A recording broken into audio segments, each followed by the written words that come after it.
Bloomberg Businessweek contributor Jonathan Franklin rode along with park rangers in South Africa.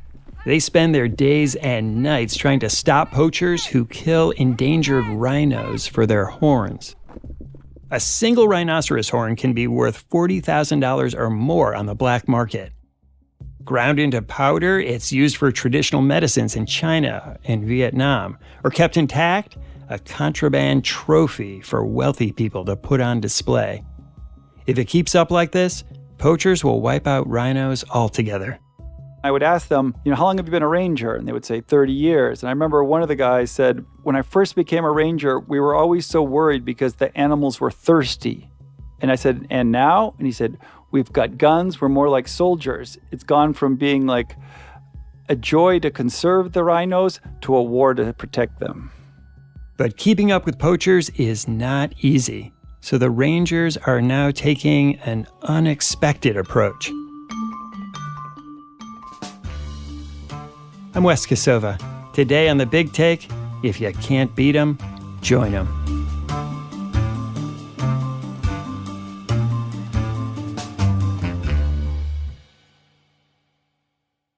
So when I arrived in South Africa's Greater Kruger Park, it's about 5.5 million acres, and I'm in the back of a Jeep, and we're kind of bouncing across the savannah looking for rhinos. And it's kind of this whole caravan of people that are all hunting for a rhino. And what's so crazy is you can't find any rhinos. The people Jonathan is riding around with aren't poachers. They're park rangers who chase down the animals in hopes of saving their lives. People would say, 10 years ago, this never would have happened. You could always find the rhino. Some people have binoculars. Some people are expert trackers, so they're also looking for tracks. And we look, and nobody can find a rhino.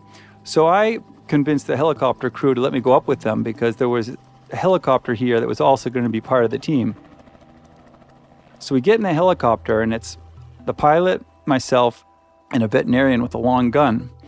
And from up in a helicopter, we still can't find it. Like, we're literally corkscrewing around, going probably 100 feet off the ground, at most 200, really zipping along the tree line.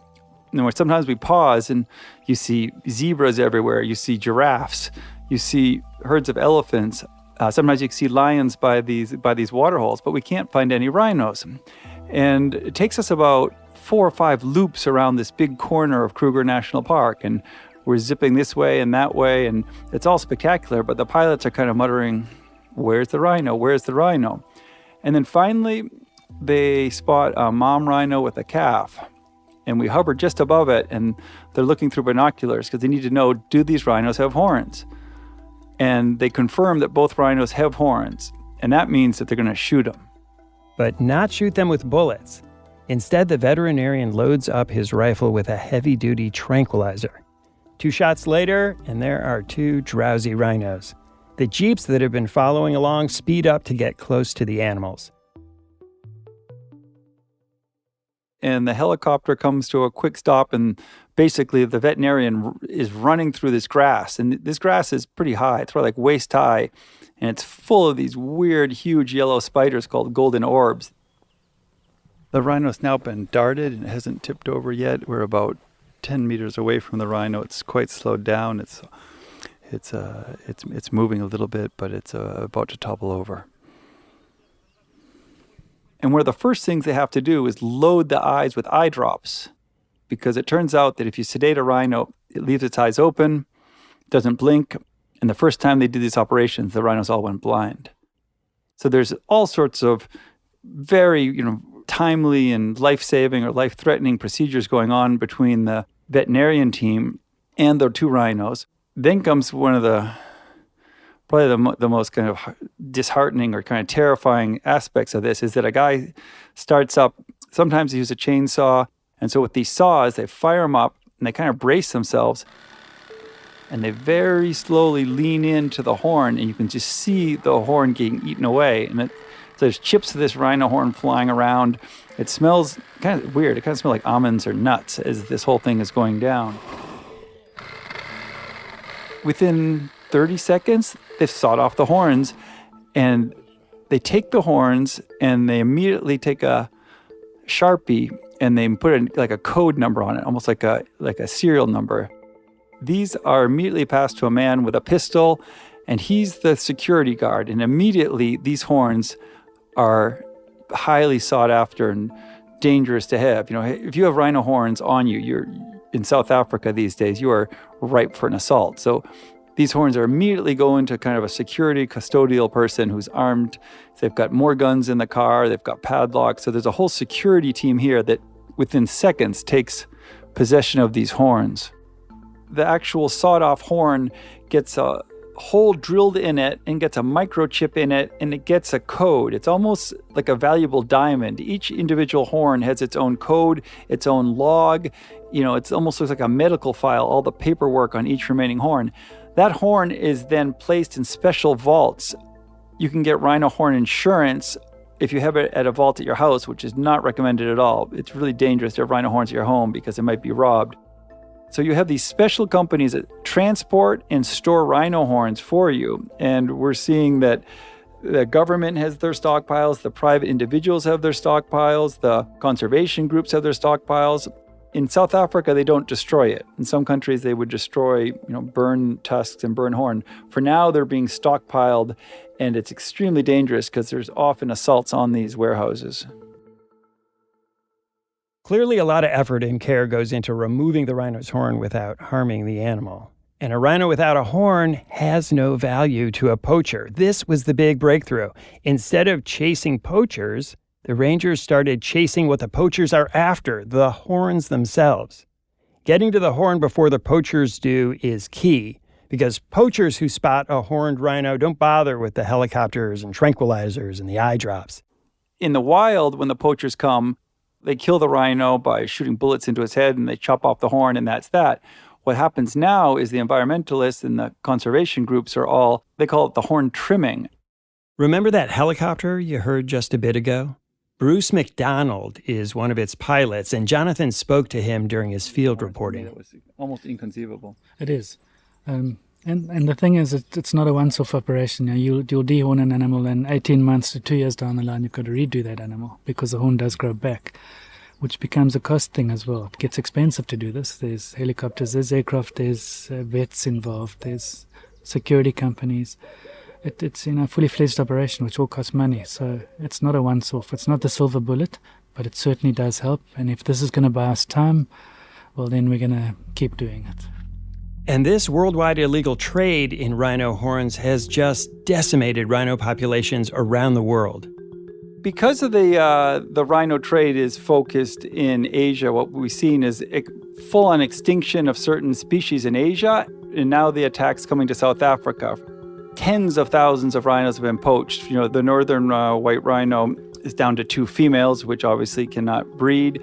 The southern white rhino is down to maybe 15,000. We're talking from 50, 60,000. The populations are just plummeting, and every year we're seeing 10, 15, almost 20% of the rhinos be wiped out per year. The rhino population in Kruger Park is down by 78% over the last decade. So you had thousands and thousands. Now it could be as little as 2,200 rhinos still left. There's even talk that the poachers say, if we kill every last one, then the price of the horn will go through the roof, because then it's a commodity that's no longer around. So there's this battle to save these last few thousand rhinos. As we've heard, that battle is being waged in large part by park rangers. A job that used to mean a background in biology now requires a whole different skill set. Jonathan also spoke with Thierry Chukanyuka. He's a specialist training officer at the Southern African Wildlife College. That's a training ground for new rangers. The poacher these days, poachers are now more sophisticated. They've become more militarized. So with the rangers, we have also adapted to militarize rangers, to train them as military, but not as full military, but in a paramilitary fashion, so that they can also they can be able to combat the poachers and try to also decrease. Poaching will never be finished, but it can be decreased. After the break, who are the poachers willing to take these big risks?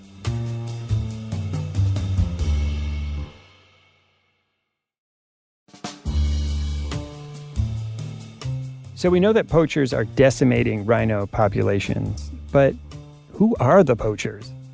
The poaching gangs are a real mixture of locals who are hired to do the dirty work. And these locals tend to be poor people who live along the western border of Kruger National Park. If you think of Kruger National Park, there's 2,600 rhinos left, and there's 2.6 million pretty poor people along the border. So you could say there's, 1,000 poor people for every rhino. And so the whole odds against the rhino surviving are really influenced by the basic economic realities of this. One rhino horn could give you as much money as you'd make in a lifetime. I calculated that, a pound of rhino horn was basically 3 or 4 years' wages. And what they do with the horn is they then pass it off, because you don't just kill a horn and then find a buyer.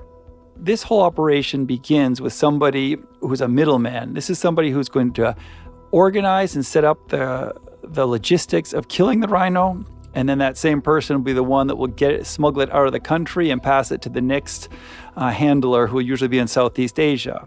So the typical operation would cost, $6,000-$8,000, because they have to bribe somebody inside the park, because it's almost always from inside information that a rhino is poached. It's not somebody wanders in the park looking for a rhino, especially today when there's so few rhinos left. So the poaching organizations need to find somebody inside the park who they can bribe. There are penalties in South Africa for those convicted of poaching, but it's not too often that someone actually gets caught. And in a lot of cases, the rewards far outweigh the risks.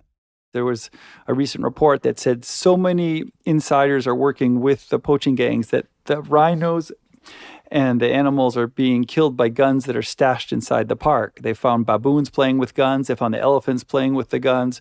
There's all these guns stashed in the park, and those guns are then used by the team that's been alerted. Come in Thursday, take out the rhino, and then the rhino horn is smuggled out often by a park employee, goes to Cape Town, and then probably goes to Mozambique, and from Mozambique over to Southeast Asia. This is not like a fly-by-night operation. This is sophisticated gangs, the same kind of people that could move, kilos of cocaine. And if the promise of money isn't enough to make a ranger turn a blind eye, the poachers sometimes resort to threats. What we're finding is that dozens and dozens of rangers inside Kruger have been implicated in collaboration. And it's not always because they're just looking for the money. A lot of times they get death threats. So somebody might come to a park ranger in Kruger and say, I want you to look the other way on Thursday, or if not, I might kill your wife and your kids. Or they might say, we know there's rhinos in Section 6 on Thursday. Don't go anywhere near Section 6. Stay away from Section 6. We'll deal with the rhino. If not, we'll deal with you. So there's all sorts of heavy-duty intimidation by which the public employees and the conservation folks inside Kruger get their arms twisted to work with the poaching gangs. I spent weeks traveling with rangers inside Kruger National Park and in Greater Kruger Park, and the rangers are risking their life every day. Last year in Africa, 100 rangers were killed, most of them shot. Unfortunately, the reason they actually found out about this story is that one of the most beloved and honest rangers in all of Kruger was murdered in July of 2022. He wouldn't take bribes, so the poaching gangs threatened him. They warned him to the extent that he moved his family. He had to hide his children. And his name was Anton Mazimba, and he was a long-time ranger, 30 years, about to retire. And he was at his house when a team of assassins came and pretended like their car broke down, and they asked him for water to fix their radiator. And when he came back, they shot him repeatedly. They shot his wife. His wife survived, but Anton Mazimba, and this is less than a year ago, was murdered because he wouldn't take bribes from the rhino poachers. And that sent a shockwave through all the rangers, because he had met with Prince William recently in England. He's the star of a movie called Rhino Man that's coming out. This is about as close as you get to being like a celebrity ranger for somebody protecting rhinos. And so if they could take out Anton, it made the feeling that maybe they could take out anybody. Here's helicopter pilot Jerry McDonald. And in fact, he's the twin brother of Bruce McDonald, the helicopter pilot we heard from earlier. It affected everyone really badly, and we didn't realize just how close we were to Anton. We're working with him daily, we do a lot of the work with him. And unfortunately, this is a new modus operandi that these syndicates are starting to use. They intimidate the field rangers. So when they go home, they're not safe. They actually feel threatened when they go home. You speak to any of the field rangers, they don't feel comfortable when they're on leave because it's happened to one of their brothers and they feel it's going to happen to them. Park rangers are putting their lives on the line for these animals, and that requires a connection to the landscape and to the wildlife that few South Africans who live outside the park ever get to experience. And you have these people going on these expensive safaris to see the big five, which is that you've got the buffalo, you've got the rhino, you've got the elephant, you've got the leopard, you've got the lion. But 2 kilometers away, a 10-minute drive across the park borders, you've got tens of thousands of people living in houses that barely have water, that have a tin roof. The unemployment is about 40%.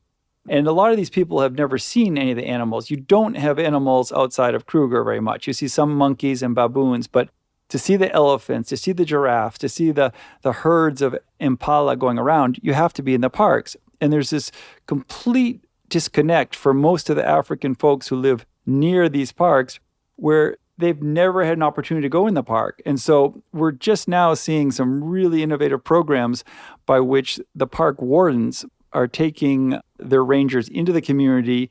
They're going into the classrooms. They're bringing the kids into the parks. And we're starting to see thousands, if not tens of thousands of kids be introduced to the wildlife that's their own backyard. But for many years, there was a complete disconnect. Now that people are trying to stitch the community into the understanding of what a healthy ecosystem looks like, there's all sorts of opportunities. But the question is it too little, too late? Jonathan spoke to another group of people who hope that it isn't too late, and they're also trying to protect the rhinos in an unconventional way. Because of the rhino poaching, different rangers and different park wardens throughout Greater Kruger have coming up with different strategies because it's just heartbreaking. These people will have 10 rhinos on Friday and Monday they only have 7 left. So Craig Spencer, a conservationist in South Africa, came up with a concept called the black mambas. And what he did was he trained local women to be trackers. He trained them to use firearms. He trained them to be in great shape so they could patrol. He trained them to run security.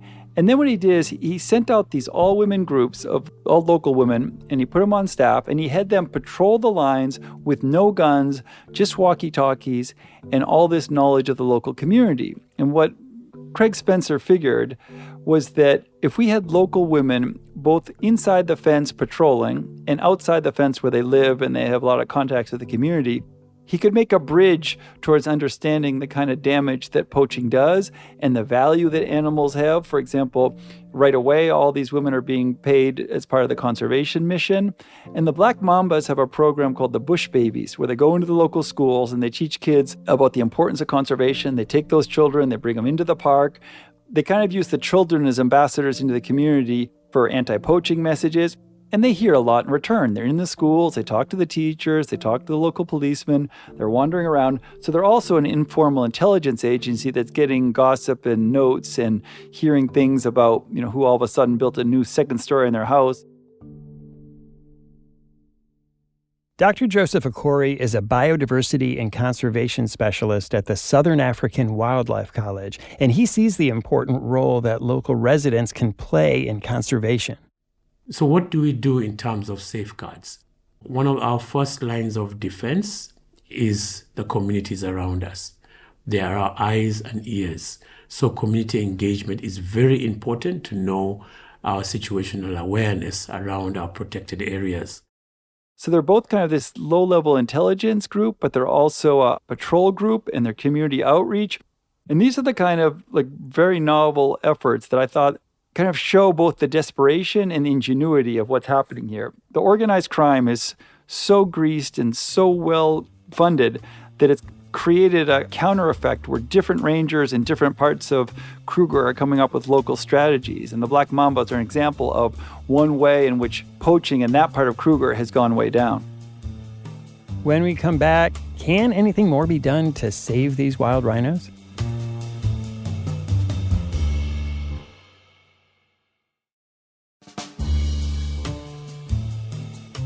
So, Jonathan, what is the long-term answer here? This elaborate game of whack-a-mole between conservationists and poachers, I suppose, could go on forever, but it doesn't seem really like a solution. Well, one of the things that kept on coming up over and over again while reporting this story in South Africa, and especially inside Kruger, was this idea that focusing on the number of rhino was kind of ridiculous. People mocked me many times when I would just how many rhino are left? How many years longer? What they said to me is, Jonathan, the important thing is the amount of habitat we have for rhino. The rhino itself is actually pretty resilient, doesn't have any natural enemies. They breed fairly easily, but only if they have the habitat. So they said you might want to consider measuring how many hundreds of thousands of acres of habitat are we saving every year. Because there was more of a sense of stitching together what's left of the South African ecosystems into corridors or habitat. So there was a lot of efforts by people to turn farmland into habitat, to turn abandoned lands into habitat.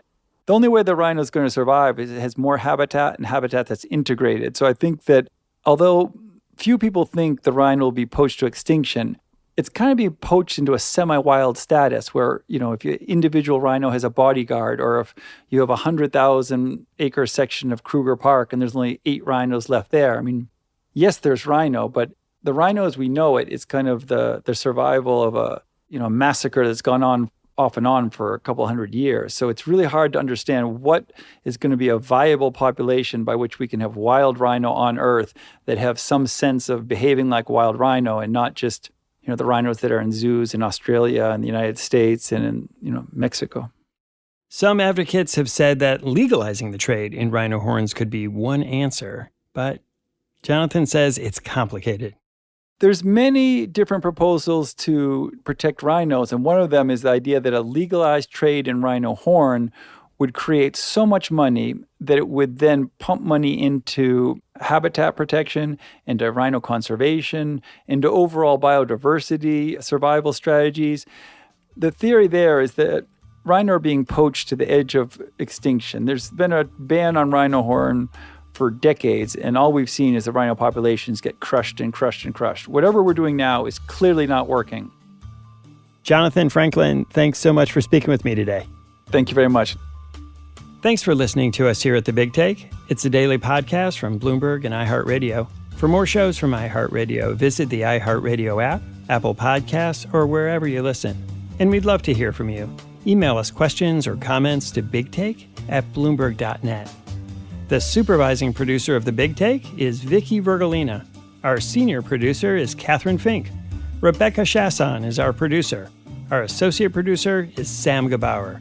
Raphael Amsili is our engineer, with additional production assistance from Magnus Henriksen, Nayeli Jaramillo Plata, and Abrea Ruffin. Our original music was composed by Leo Sidran. I'm Wes Kosova. We'll be back tomorrow with another Big Take.